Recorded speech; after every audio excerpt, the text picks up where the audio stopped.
របៀបស្ទូចត្រីក្នុងហៃដេជាដំបូងចុចមកលើទូកនេសាទក្បែរកប៉ាល់មកដល់កន្លែងស្ទូចត្រីហើយយើងចុចទៅលើម៉ាស៊ីនផលិតផ្លែស្ទូចមានផ្លែស្ទូចចលេហ្នឹងគេហ្វ្រីក្រៅពីហ្នឹងត្រូវយកกระดาษទៅផលិតជាផ្លែស្ទូចក្រោយមកទៀតយើងមើលបន្លាស់សម្រាប់ស្ទូចត្រីអញ្ចឹងបន្លាស់របស់ខ្ញុំនេះវាមានជាប់ចាប់ទា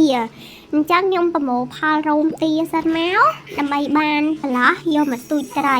ហើយម៉ាស៊ីនមួយទៀតនេះគឺសម្រាប់ផលិតសណាញ់បងត្រីបងម្ដងបានត្រី4ផលិតសណាញ់ចាប់បកកនិងពងចាប់ទាអញ្ចឹងខ្ញុំប្រមូលផលទាមកខ្ញុំអាចយកបន្លាស់នឹងស្ទូចត្រីអញ្ចឹងចំណុចសំខាន់យើងបោះស្ទូចត្រីចូលមកបន្លាស់នឹងមកចាំឲ្យត្រីស៊ីសន្ទូចវាមានវង2វាមានអាំវងធំហើយនិងវងទូចខាងក្នុងតុបត្រីធ្វើម៉េចឲ្យវានៅក្នុងវងខាងក្នុងអាទូចញ៉ាប់នឹងមកនេះបានតែត្រីហើយអញ្ចឹងត្រីវាមានច្រើនប្រភេទមែនតែនហើយពេលស្ទូចត្រីម្ដងគឺវាឲ្យពេជ្រតែយើងតំបើកន្លែងត្រីដបងណាអញ្ចឹងត្រីវាមានច្រើនប្រភេទហើយវាមាន4កម្រិតរបស់វាមានតាមគីឡូគេចឹងណាចាំមកយើងស្ទូចបានពេញទាំង4កម្រិតរបស់វាហ្នឹងគឺគេឲ្យពេជ្ររហូតម្ដង2ម្ដង3 4 5អីចឹងទៅខ្ញុំភ្លេចបាត់ហើយអញ្ចឹងកន្លែងស្ទូចត្រីគឺយើងស្ទូចតែប៉ុណ្្នឹងទេបានត្រីហើយ